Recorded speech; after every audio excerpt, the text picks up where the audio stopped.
sabi ng presidente, ayusin nyo yan. Mag-prepare tayo. Oo. Kasi matindi Opo. epekto niyan. Anong game plan? Ganyan po talaga. Habang inaayos natin yung Bicol, di pa rin po tapos yung Mayon Volcano. Oo, ay ganun talaga eh. Sabay-sabay po talaga yung bansa natin. Ganito po, una-una, kailangan maunawaan ho natin na nasa gitna na ho tayo ng El Nino at ito'y posible, actually inaasahan na ho yun, Opo. na mas, kumbaga, mas mabagsik ho yung masamang epekto papuntang hanggang February hanggang Mayo next year.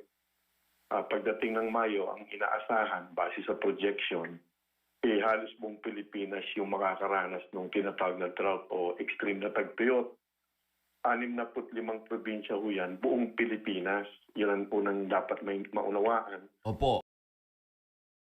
Ang buong Pilipinas, ibig sabihin, more than 80% ng normal na ulan, hindi natin mararanasan. Kaya talagang problema po yun. Ang buong Pilipinas, ibig sabihin, mula Ilocos Norte hanggang Tawi-Tawi yan. So, Opo. bali, yung tinatawag na drought talaga, yung talagang tagtuyot, mula Benguet, Ifugao, 33 probinsya sa Luzon, 16 na probinsya sa Visayas, 16 na probinsya naman sa Mindanao, 65 yan na talagang mabigat yan kasi ang aasahan natin, ang impact po niyan dun sa una-una, El Nino, the water security, yung kakulangan ng tubig, may epekto yan sa ating produksyon ng pagkain, so food security, at may masamang epekto rin yan doon sa supply ng enerhiya o ng kuryente. At natural, mayroong mga pagsubok tayong dadanasin sa kalusugan at sana naman ay wala masyado pero naghahanda din kami doon sa public safety na tinatawag. Kaya ang mahigpit na bilin ng Pangulo, mamaya may meeting na naman po sa kanya. So ang mahigpit niyang bilin sa amin, tingnan itong mga sektor na to, itong 5 areas na to. Siguro doon handa kami. Hindi lang naman ang Office of Civil Defense. Yung 45 ahensya na member ng NDRRMC ay mag-usap-usap ng tama. Kaya naglabas naman ho tayo, nasa website ho yan, ng NDRRMC, yung tinatawag na short term, medium term, at long term. Asek, Yusek, baka maubusan ng oras. Doon tayo sa short term muna, no? Broad strokes, what is going to be the strategy? Tama po. Ngayon, pagdating sa kakulangan ng tubig, kailangan ipaghanda na yung merong mga 10 deep wells ang nasa ilalim ng NWSS. Malamang gamitin niya. Iniiwasan gamitin yan dahil delikado yan sa environment, pero baka gamitin niya para pandagdag sa supply. Short term yun. Pangalawa rin, yung allocation, yung pag-rasyon lang ng tubig, gagawin talaga natin yan. Kaya dapat tanggapin ng taong mangyayari yan. Yung water allocation din, ng 2 water concessionaire, titignan din yan. At yung anggat, babantayan natin. Normal pa naman ho ngayon yung anggat, nasa 220 meters, kaya lang 220.5, halos normal, kaya lang kukulangin sigurado rin yan. Cloud seeding, short term din yan. Yung mga improvement ng canals, both short term and medium term yon para dun sa mga irigasyon. So sa water security natin, yun yung mga short term. May medium at long term, pero kailangan ng mga pondo yan. Opo. Asek, Opo. dadating po ba tayo sa punto na isa sa inyong gagawin, isa sa measures ninyo, ay magrarasyon ng tubig? Inaasahan ho yun, Ma'am Doris, Talagang, minsan kahit walang El Nino, talagang nangyayari na ho, di ba? Oo. Kasi may mga medium at long-term projects na nakabinbin pa. Halimbawa po yung karagdagang supply dyan sa Kaliwa Dam. Nangyayari na, although minsan may mga protesta pa. Yung kanan hindi pa rin nasisimulan yon. May mga projects yung nakabinbin pa. Yun sana, pag nangyari yun, medyo mag-stabilize tayo. Pero wala pa ho yun. Kaya for the next El Nino, ngayong darating na taon, halos short term lang ang magagawa natin talaga. Kaya dapat talaga suportahan na yung long-term solutions. Dahil mangyayari. Tama. Mauulit at mauulit. Kaya Ano po? nga Sa power, anong nakikita niyong issue sa power? Anong pwedeng kahinatnan natin? Ayan, mamaya pala mag-interview kami kay Secretary. Ano bang inaasahan sa power? Ganito ganito naman yun. Sa power, kahit walang El Nino, alam na ho natin medyo challenge ho yan dahil halos eksakto ho yung supply ng kuryente. Manipis ng reserba. At narinig natin lagi sa ulat naman ng Department of Energy na yung mga existing power plants kailangan pang i-repair, di ho ba?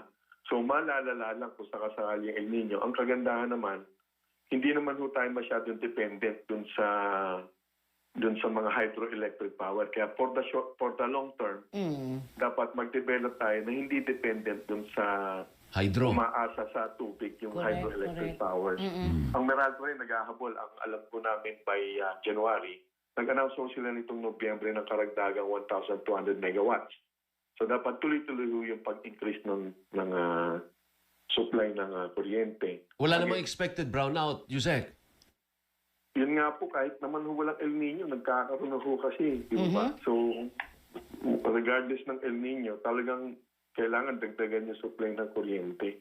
Oh, Okay. importante yung kuryente, partner eh. Correct. Kasi industriya, kailangan ng kuryente yan. Totoo naman. Household, siyempre, kailangan natin, ordinaryong mamamayan. Pero para sa ekonomiya, Yusek, kailangan natin ng more than enough. Hindi yung enough. More than enough power supply. Kailangan no, sumabay ho tayo sa dumarami naman ho talaga mga Pilipino in terms of population. Officially, 110 million. At yung ekonomiya, 6-8%. Dapat sabayan po talaga yan. Opo. Ang good news naman, nasa announcement naman ng Meralco, being the major distributor, meron silang bidding but it will take another 6 months. Pag natuloy yan, ang pagkakaintindi ko dyan, yung ganyang kalaki 1,200 megawatts, mabilis sa 5 taon bago maging available yan. So, medyo may problema ho tayo in the short term talaga. Asek, yung ordinaryong Pilipino po, yung ordinaryong mamamayan, Tama yan. anong pwede natin How magawa? can we help? Oo. Tama po. Ganito, tulong-tulungan talaga. Tulong ng yung kabahayan, kung magtitipid tayo ng kuryente, pag pinagsama-sama ho yan, mababawasan yung kabuuang paggamit ng kuryente. Kaya naman ho yun eh. Maraming tips sa atin na energy savings, yung bunutin yung plug kapag hindi naman ginagamit, at kung hindi naman kailangan aircon, wag muna. Pag pinagsama-sama ho yan, yung kabuuan yan, makakatipid tayo. Yun ang pwedeng participation talaga ng mamamayan natin. Ayun. Medyo, kaya-kayang gawin ho yung pag gugustuhin ho ng bawat kabahayan o bawat mamamayan po Tsaka natin. yung sa tubig, yun naman ano? yung tulong nila talaga. Opo, sa tubig Asek partner, di ba? Yung merong mga tagas dun sa kanilang mga tubo nila. tipid. Paggawa nyo na yan, Kumbaga yung overall na theme natin, Oo. bago pa mangyari, Correct. tipid.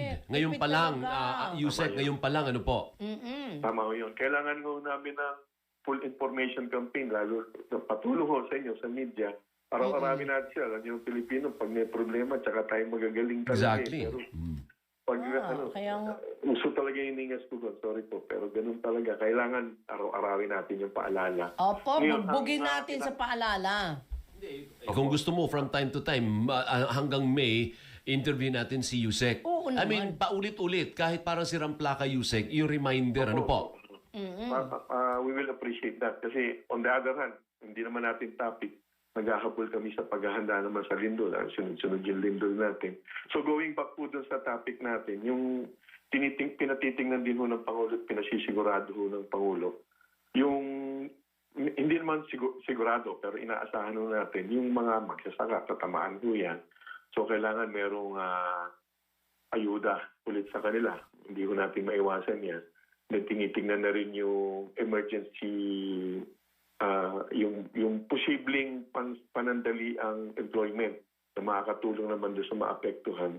Kasi sila ang directly hit nito. Sila ang unang mabibiktima kung lumala po ito. Inaasahan naman natin lalala. Kasi projection na ho yan ng Pag-asa.